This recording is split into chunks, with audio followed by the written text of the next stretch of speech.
nice laugh, are you? Australian legends!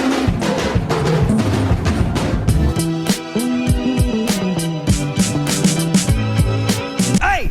Sir, can you knock? What's up everyone, Adam from FWCI. This is the Lord of the Rings pitch meeting for the Return of the King, the third in the series, and this was my second favourite overall, but it's kind of hard to say that as well because the ending of this really got me. If you haven't seen my reaction to it, I get reduced to tears over the relationship with Frodo and Samwise. I get reduced to tears over the nobody will bow to you anymore moment. I get reduced to tears with, what's her name? Eowyn, I think her name is, going, I am no man. Wah! She really leaned into that sword thrust as well. That got me as well. Man, a couple of other things, like I was really moved when we got to the end of this trilogy, and so the third movie definitely did its job, and overall the battle scene in this was pretty epic, but there was something about that battle at Helm's Deep that I just loved so much more, and I do like a good elephant, don't get me wrong, and anytime you've got Gimli and Legolas shit-talking each other, it's always good quality entertainment. Now let's check out what Ryan George thinks about Lord of the Rings, The Return of the King. So, you have a third Lord of the Rings movie for me? Yes, sir, I do. And in this one, Saruman... Producer Guy the White is back for more. I love it. I love the continuity with that. Wormtongue is gonna stab him and he's gonna fall off a tower and die. Wow, that's gonna be great in the extended cut. What? Yeah, if anybody wants to watch a longer version of the movie, that'll be great to have in there for sure. Really? He's like one of the main bad guys, right? Oh, okay, you're saying it would be like really satisfying, some might even say necessary, to see the end of one of the main antagonists of the trilogy? Yeah, right, exactly. Right. Well, they could see it in the extended cut. Okay. So what else happens? Wow. All right. Yeah, I mean, I've mentioned this a bunch of times in the last reactions. I didn't watch the extended cut. I watched the theatrical, and yeah, Saruman does kind of disappear. But with that being said, it's still like a 3.5 hour movie that has tons of shit going on. It's not like this movie has like nothing really happening. There's so much going on, even without seeing that scene there. And I will be reacting to the deleted scenes or the extended edition scenes. If I get a spoiler here or there in this, you know, that's fine, that's whatever. I think I have over an hour of like extended content still to actually like get to as well. So give it to me, Ryan George. Tell me what I need to know, because yeah, didn't realize that's who got the final word on old Saruman. Well, Sam and Gollum, they don't like each other, and Gollum is trying to drive a wedge between Sam and Frodo. So kind of like in the last one? Kind of like the last movie, yeah, but this time Sam is gonna straight up catch Gollum talking to himself about killing them and taking the ring. Oh wow, so I guess they have to find their way without him, huh? No, Frodo's still cool with them. He sides with Gollum, actually. What? Yeah, he's like, well, without Gollum, we're definitely gonna get killed, so we should stick with Gollum, who, you know... Yeah, you know what? That pissed me off. Frodo was pretty useless in this movie. In fact, Frodo was pretty useless throughout this whole series in terms of like decision making and stuff like that. He just sort of went along with like whatever was sort of, I guess, unless he had to decide to go through the mountain.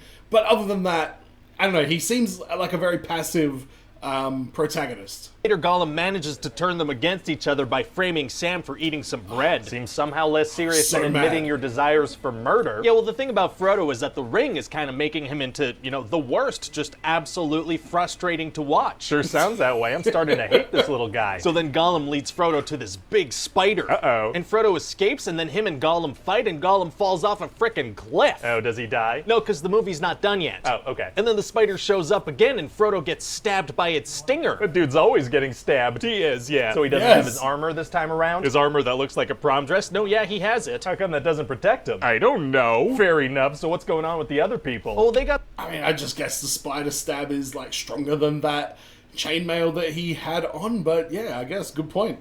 some important information from a bowling ball, so they go to this place called Minas Tirith, this real wedding cake of a city. Oh, delicious cities are tight. And they're gonna meet the Steward of Gondor, this guy named Denethor. And what's his deal? Well, he's Boromir and Faramir's father, and he's also, you know, just insane. Oh, he is? Yeah, he sends Faramir...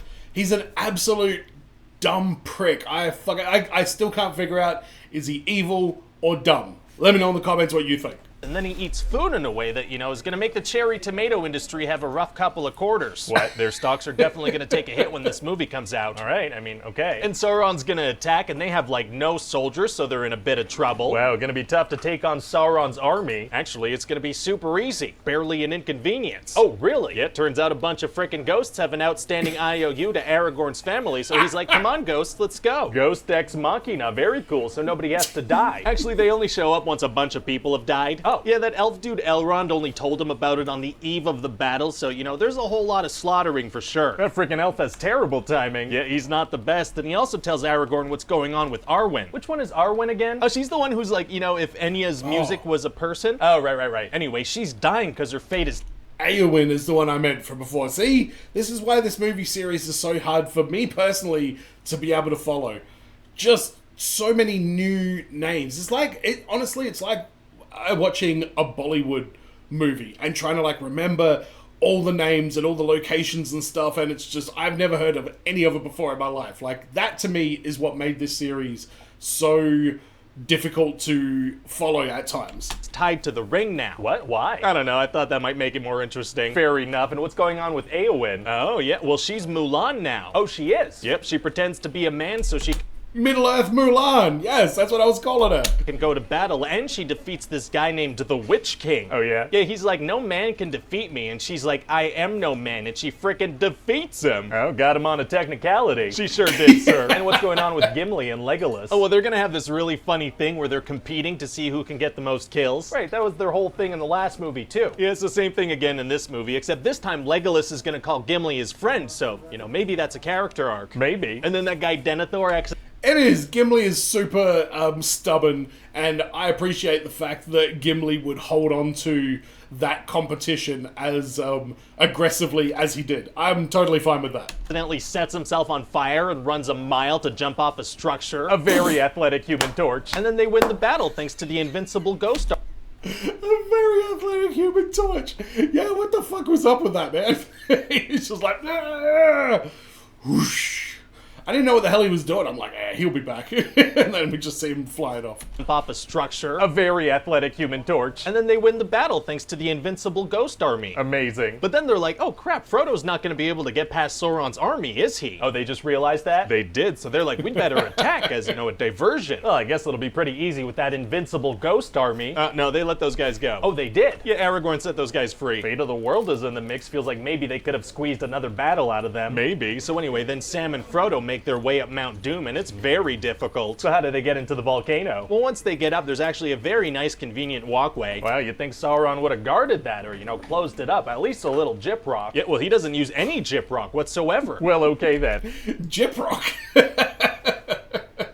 And, you know what? Yeah, fair call. That whole area was pretty desolate, and I mean, even Gollum was able to, like, sneak up on there. So Frodo needs to throw the ring in the fire, but suddenly he's like, you know what? It's mine. Oh, no. And then he puts the ring on, and he goes invisible, and Gollum jumps on his back. Oh, he's gonna need him to get all the way off his back. Yeah, he's gonna get all the way off that thing. Well, great. Like biting off Frodo's finger and dying. Oh, my God. Yeah, he falls all the way into the fire, and the ring gets destroyed along with him. Wow, wow, wow, wow, wow. Yeah, and then some eagles come pick up Sam and Frodo, and they fly away. Amazing. And then Frodo wakes up in bed, and he sees all his friends come in, and they're all super happy. They laugh. Wow, wow, wow. Well, what a satisfying ending to a great trilogy. And then Aragorn becomes king, and everybody bows to the hobbits. Oh, yeah, okay, yeah, no, that's a great place to end it too. Very, very nice. And then the hobbits go back to the Shire, and nobody really seems to... Yeah, you know what? The end of this did seem to keep going on, and I get that it's like the resolution of it, but like, yeah, the ending of this is like a solid, like, 30 to 45 minutes, basically. Care about their big adventure, so it's a little weird. Can't help but notice you're still talking. And then Sam falls in love and he gets married. Okay, yep, sure, all right. And then Frodo finishes writing his own book. Right, glad to hear somebody knows when to end things. And he calls it Lord of the Rings. That's the name of the trilogy that's somehow still going. And then Frodo and Bilbo and Gandalf, they got on a boat because they have some other places to go. Oh my God, was this whole thing just the first act of another adventure? And then as they sail off in the boat, we fade to white. Oh, we do. We fade to white. We fade to white. Wow. Okay. Well, and then... Well, okay. Go on.